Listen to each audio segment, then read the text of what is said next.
गुस्सा सबको आता है, बट क्या आपने कभी सोचा है बिना किसी रीजन के गुस्सा क्यों आता है? फिर उसकी वजह से आपका हुआ स्मृति का नाश और भगवत गीता का एक ऐसा सीक्रेट सोल्यूशन जो आपकी लाइफ बदल सकता है।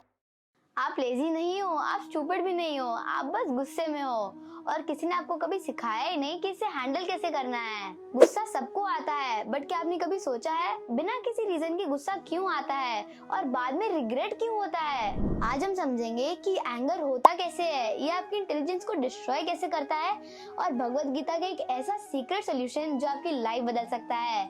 और एंड में हम ऐसी 2 बोनस प्रैक्टिकल टेक्निक्स भी जानेंगे जो आपको गुस्से के बीच में शांत रख सकती हैं। तो पहले समझते हैं गुस्सा आता क्यों है। मोस्ट लोग समझते हैं गुस्सा किसी सिचुएशन की वजह से आता है, पर श्री कृष्ण जी कहते हैं गुस्सा बाहर से नहीं अंदर से आता है। और भगवत गीता भी यही कहती है। भगवत गीता में ऐसा लिखा गया है, संगत से होती है कामना, कामना से आता है क्रोध, क्रोध से होती है भ्रांति और भ्रांति से होता है स्मृति का नाश। और जब स्मृति का नाश हो जाए तो बुद्धि का भी विनाश होने लगता है। कुछ समझ नहीं आया ना? आइए इससे अच्छे से समझते हैं।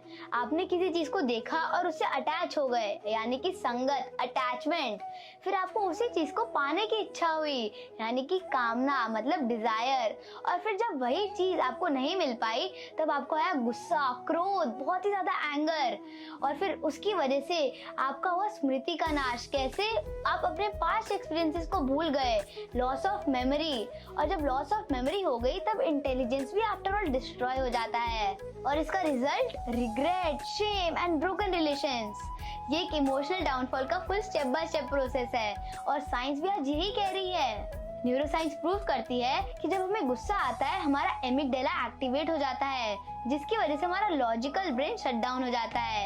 एग्जैक्टली जो श्री कृष्ण जी हमें 5000 साल पहले ही कह गए थे। अब समझते हैं गुस्सा आपकी इंटेलिजेंस को कैसे डिस्ट्रॉय करता है। गुस्सा सिर्फ मोमेंटरी नहीं होता, ये आपका फ्यूचर भी ले जा सकता है। सोचिए, एक रिएक्शन से ब्रेकअप हो गया, एक इम्पल्सिव डिसीजन से जॉब चली गई, या एक सिर्फ कमेंट से आपकी दोस्ती खत्म हो गई। गुस्सा आज के 1 सेकंड में कल के 10 साल तक बर्बाद कर सकता है। श्री कृष्ण जी कहते हैं कि जब बुद्धि चली जाती है तब इंसान गिर जाता है। And fall from intelligence is equal to fall from grace. जब आप गुस्से में होते हो आप सच ही नहीं देख पाते और आप अपनी जिंदगी का डायरेक्शन ही खो देते हो। तो आइए समझते हैं कि श्री कृष्ण जी हमें कैसे बताते हैं कि हम इस गुस्से को कैसे कंट्रोल कर सकते हैं। श्री कृष्ण जी का सोल्यूशन कोई शॉर्टकट नहीं है, ये एक टाइमलेस फॉर्मूला है अपने आप को मास्टर करने का। भगवत गीता कहती है, कंट्रोल नहीं, कॉन्कर योरसेल्फ। जब आप गुस्से को रोकेंगे तब वो और बढ़ेगा, पर जब आप उस गुस्से को समझ पाएंगे तभी आप उसे शांत कर पाएंगे।